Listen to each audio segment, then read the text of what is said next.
Hi, I'm Steve Lemons, and I'm going to read from the book of John, chapter 13.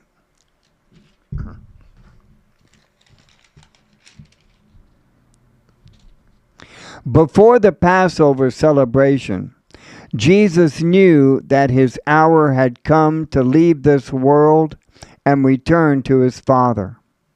He had loved his disciples during his ministry on earth, and now he loved them to the very end. It was time for supper, and the devil had already prompted Judas, the son of Simon Iscariot, to betray Jesus.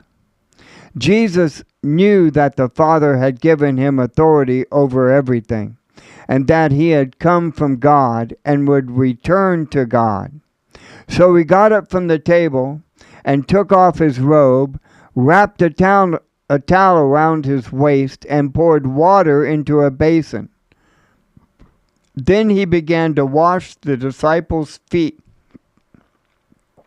drying them with the towel he had around him.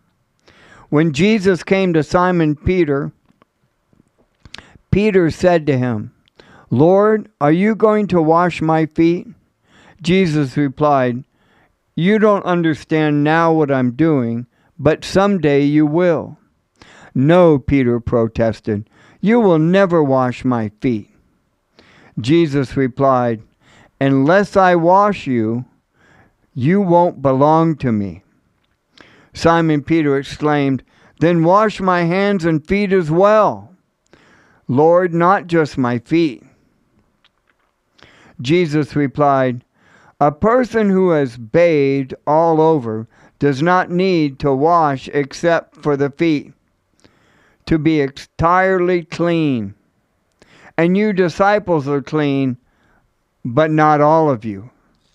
For Jesus knew who would betray him. That is what he meant when he said, "Not all of you are clean." After washing their feet, he put his robe on again and sat down and asked, "Do you understand what I was doing? You call me teacher and Lord, and you are right, because that's what I am.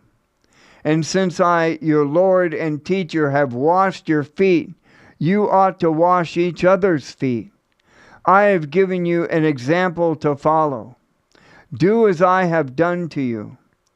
I tell you the truth, slaves are not greater than their master, nor is the messenger more important than the one who sends the message. Now that you know these things, God will bless you for doing them. I'm not saying these things to all of you. I know the ones I have chosen. But this fulfills the scripture that says, "The one who eats my food has turned against me."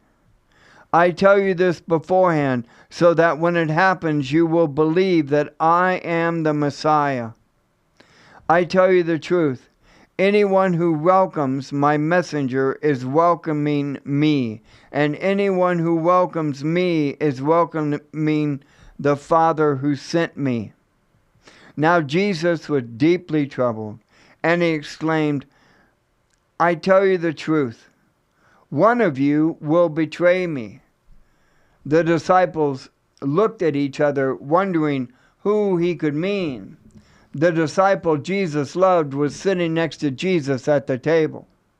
Simon Peter motioned to him to ask, "Who is he talking about?" So the disciple leaned over to Jesus and asked, "Lord, who is it?" Jesus responded, "It is the one to whom I give the bread I dip in the bowl." And when he had dipped it, he gave it to Judas, the son of Simon Iscariot. When Judas had eaten the bread, Satan entered into him. Then Jesus told him, "Hurry and do what you're going to do." None of the others at the table knew what Jesus meant. Since Judas was their treasurer, some thought Jesus was telling him to go and pay for the food or to give some money to the poor.